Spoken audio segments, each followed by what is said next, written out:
In today's interconnected world, technology influences every aspect of our lives, including social interactions, healthcare, employment, and education. However, a significant separation still persists, and it's called the digital divide.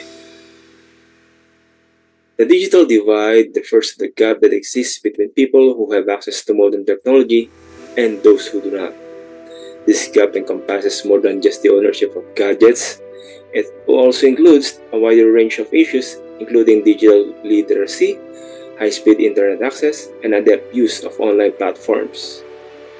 According to data portal's Digital 2024 report, the country garnered 86.75 million internet users at the start of 2024, representing an impressive internet penetration rate of 73.4%. However, these figures lies a stark reality. While urban areas frequently have strong connectivity and access to digital resources, rural and marginalized communities face limited or non-existent internet infrastructure.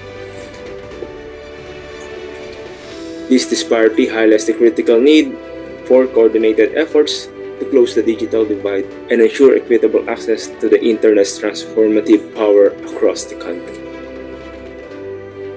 Here in our country, broadband internet is more expensive than in our neighboring countries. According to World Bank data, the average cost of fixed broadband in our country is twice that of ASEAN. In 2022, there were only 28 mobile towers per 100,000 people in the Philippines, approximately one-third fewer than the average for ASEAN countries, according to research firm Tower Exchange that specializes in mobile towers. The three A's of digital divide: availability, adoption, and affordability. Availability. Internet connectivity is a major factor in the digital divide, impacting opportunities for work, education, healthcare, and information access. Slow or irregular internet connectivity is often the reason why residents of rural areas are unable to connect online. Urban areas are typically have more infrastructure since they have easier access to modern technologies and fast internet. Adoption. One important factor contributing to the digital divide is digital literacy, which has an impact on people's ability to access and use digital technology effectively, such as using email, messaging apps, and social media responsibly and effectively, and understanding digital etiquette and privacy concerns. The users must know how to use technology for productive means, for learning, for employment, for building new enterprises, and for government transactions. Affordability. The high cost of broadband subscriptions may be unaffordable for low-income households, which would restrict their capacity to connect.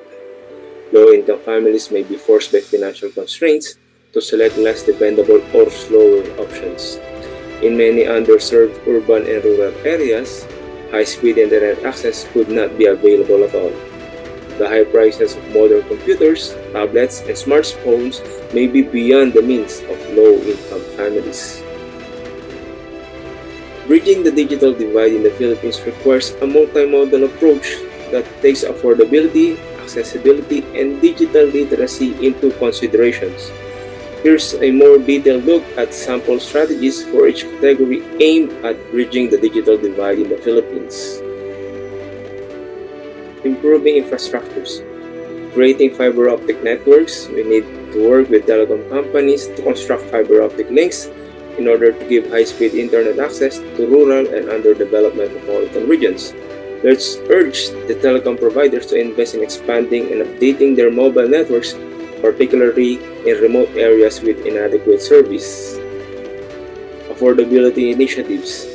It is critical to address device cost if we want to increase digital inclusion, enable individuals to participate fully in the digital economy, encourage new players to boost competition and potentially lower prices, make it easier for new ISPs to enter the market.